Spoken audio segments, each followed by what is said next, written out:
Bem-vindos a mais uma aula de Game Maker. Essa aula não foca essencialmente o Game Maker. Irá focar um pouco sobre movimentação nos eixos de X e nos eixos de Y. Talvez na escola você já tenha estudado o plano cartesiano. Caso isso tenha acontecido, irá facilitar muito essa explicação.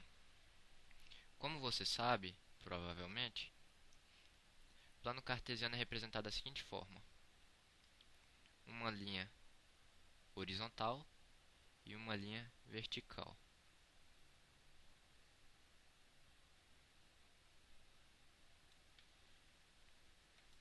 Esta linha, a horizontal, representa o eixo de X, e esta linha, a vertical, representa o eixo de Y.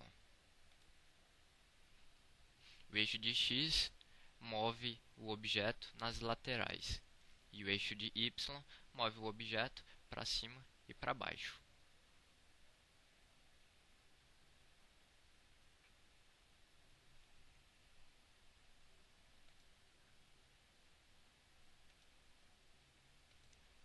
Agora eu irei montar uma representação de como se estivéssemos numa fase do Game Maker. Eu usarei este gráfico para representar o posicionamento. Agora eu irei abrir o Game Maker. Abri o Game Maker. Observe que quando eu passo o cursor, os números que representam a posição no eixo X e a posição no eixo Y se alteram. Quanto mais eu subo o cursor, menor fica o valor de Y, e quanto mais eu desço, maior fica o valor de Y. Quanto mais vou para a direita, maior o valor de Y, e quanto mais vou para a esquerda, menor o valor de Y. Fechei.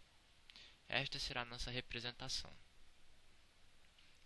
Eixo de X indo de 0 a 20 e eixo de Y indo de 0 a 13. No caso de um computador regulado em 1024 por 768, o eixo de X irá até 1024 e o eixo de Y até 768.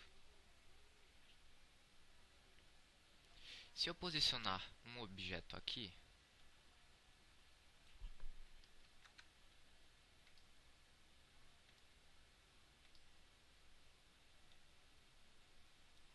a posição dele será no eixo de X 11 e no eixo de Y 8. Primeiro vem o eixo de X e depois o de Y. Então agora eu só irei falar assim: a posição deste objeto é 11 por 8. X é 11, Y é 8. Então este objeto está posicionado em 11 por 8. Se eu der a instrução para ele alterar de posição, dizendo para ele ir para 4 por 4, então a ação que ele deverá realizar será sair de 11 por 8 e se deslocar para 4 por 4. Está ali, em 4 por 4. É importante entender essa noção de movimentação, pois é uma das principais coisas que ocorre no jogo. É a deslocação dele entre uma parte da tela e outra. Para cima, para baixo, para um lado, para o outro. É a principal coisa que se vê mesmo num jogo. É a questão da movimentação.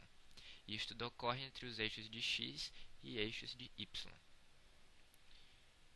Porém, nós raramente iremos utilizar uma informação precisa dessa. Dizer que se ele está em 4 por 3, eu quero que quando aperte o botão ele vá para 5 por 3, depois para 6 por 3, depois para 7 por 3, depois para 8 por 3, depois para 9 por 3. Jamais iremos utilizar assim. O sistema que nós iremos utilizar será este. Ele está posicionado aqui, não? Então eu irei ensinar ao programa que quando apertado o botão left, esquerda, por exemplo, ele deve andar 2 pixels para trás ou andar 2 pixels para frente.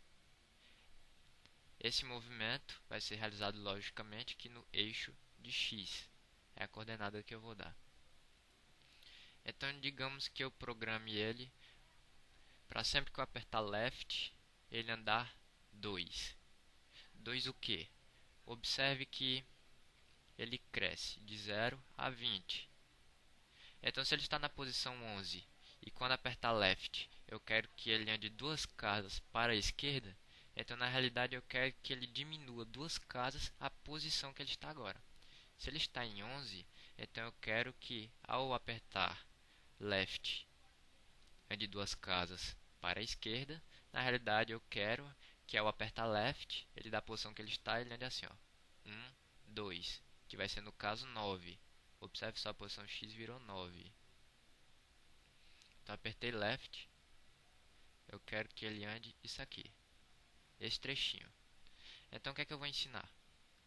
Eu vou ensinar ao jogo a procurar a posição atual e subtrair -2.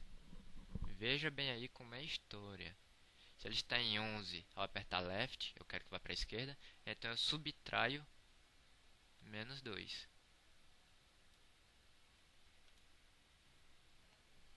Agora digamos que ele queira, ou que eu queira, que ele vá para a direita. Quando eu quero que ele se desloque para a direita, o valor deve ser positivo, e quando eu quero que ele se desloque para a esquerda, o valor deve ser negativo. Se eu quero que ele ande 2 casas para a direita, então eu devo somar a posição atual, 11, mais 2, que vai ser 13.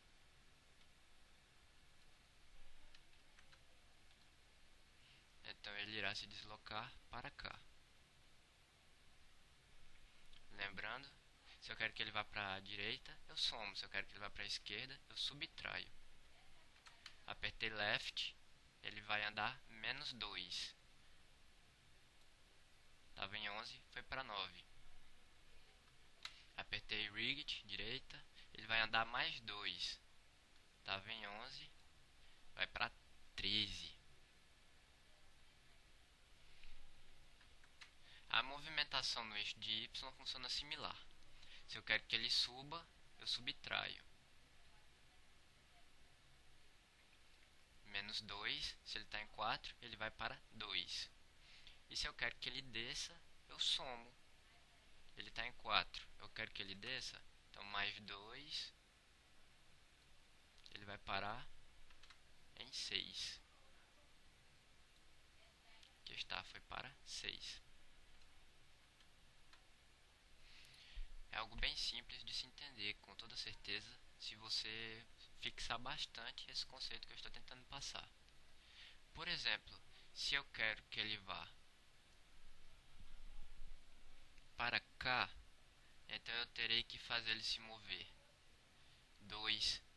Ó, se eu quero que ele vá para cá,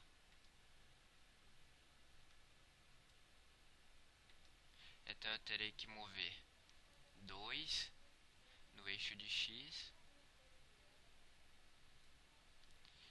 e mover 3 no eixo de Y.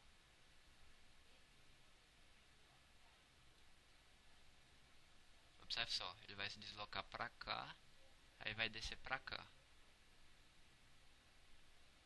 Se você preferir para entender assim, ele mexe 2 no eixo de X e depois desce 3 no eixo de Y. Agora digamos que eu queira que ele vá para esta posição. A situação é diferente já. Então dessa vez, o que é que eu vou fazer? 2 no eixo de X, da mesma forma. Ele vai se mover 2 no eixo de X e vai se mover 1 no eixo de Y. Agora veja bem, dessa vez eu quero que ele suba. Então tem que ser em valor negativo. -1. Estava em 4, na linha de 4, vai subir para a linha de 3. Interessante isso, né? É diferente do plano cartesiano que nós aprendemos na escola. Mas é exatamente assim que vai funcionar em seus jogos. Você vai ter que aprender bem este detalhe, tá? Está certo. Era esse o objetivo para esta aula. Nós estaremos começando a lidar com o que foi passado na aula de hoje, na próxima aula, quando nós começaremos a inserir movimentação em nosso bonequinho, a nossa bola. Obrigado e tchau.